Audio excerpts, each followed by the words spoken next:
In the aftermath of World War II, the world was left in ruins.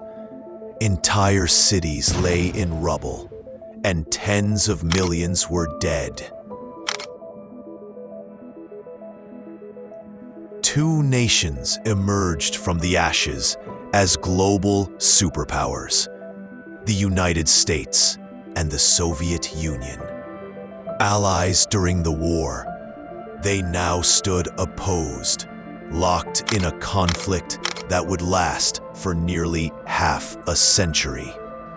It was not a war of tanks and trenches, but a battle of ideologies, influence, and survival.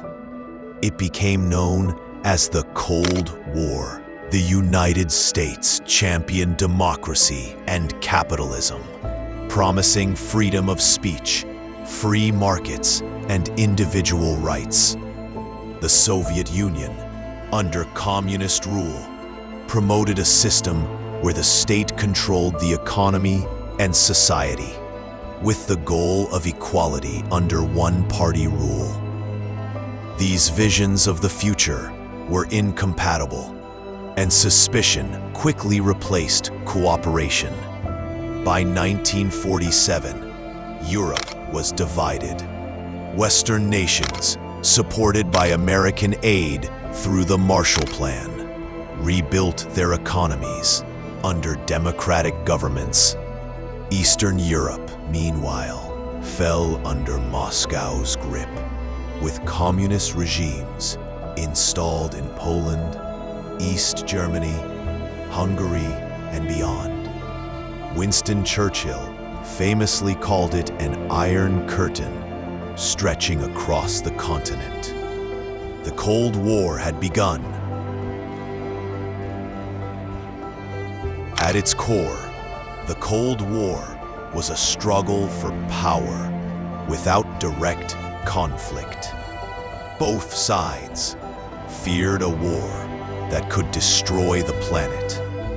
By 1949, the Soviets tested their first atomic bomb, ending America's monopoly on nuclear weapons. What followed was an arms race of terrifying proportions. Each nation built massive nuclear arsenals, enough to wipe out humanity many times over. Missiles grew faster, submarines carried warheads beneath the seas, and bombers circled the skies on constant alert. The strategy of mutually assured destruction meant that if one side struck, the other would retaliate, guaranteeing global annihilation. The United States sought to contain communism, while the Soviets aimed to spread it. This competition spilled into Asia, Africa, and Latin America. To strengthen their positions, each side built alliances. In 1949, the United States and its allies formed NATO, the North Atlantic Treaty Organization, an alliance built on the principle that an attack on one would be an attack on all. In response, the Soviets created the Warsaw Pact in 1955, binding Eastern European communist states to Moscow's command.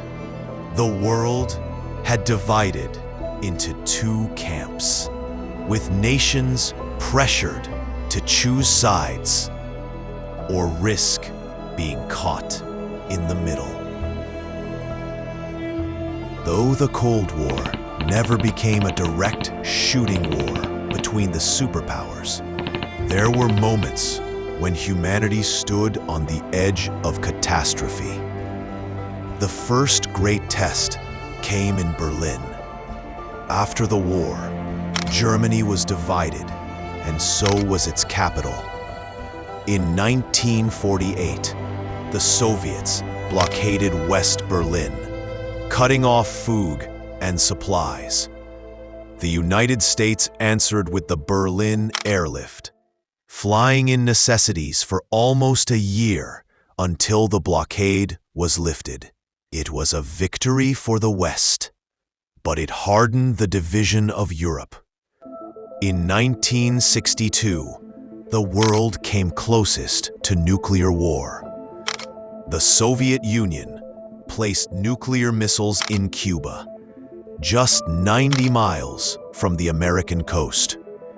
For 13 tense days, U.S. President John F. Kennedy and Soviet leader Nikita Khrushchev faced off. American ships blockaded the island, while bombers stood ready. At the last moment, diplomacy prevailed. The Soviets withdrew the missiles in exchange for a U.S. pledge not to invade Cuba.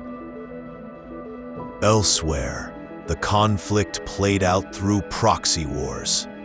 In Korea, the North invaded the South in 1950, leading to a brutal war where American and Chinese forces clashed. In Vietnam, the United States fought to prevent a communist takeover, only to withdraw after years of bloody struggle. In Afghanistan, the Soviets invaded in 1979, facing a fierce insurgency backed by American weapons and funding. Each war was local in scale, but global in meaning. Each was another battlefield in the Cold War. By the 1980s, cracks began to show in the Soviet system, while the United States, under leaders like Ronald Reagan, poured money into military buildup and new technologies. The Soviet economy was stagnating. Citizens faced shortages of food and goods, while corruption spread through the state. Mikhail Gorbachev, who became Soviet leader in 1985, tried to reform the system. He introduced policies of glasnost, or openness, and perestroika, restructuring the economy. But instead of saving the Soviet Union, the reforms unleashed forces he could not control. Eastern European nations broke free of Moscow's grip. In 1989, the Berlin Wall, long a symbol of division, was torn down by the people of East and West Germany. Within 2 years, the Soviet Union itself collapsed. On December 25, 1991, the red flag with the hammer and sickle was lowered from the Kremlin for the last time. The Cold War was over.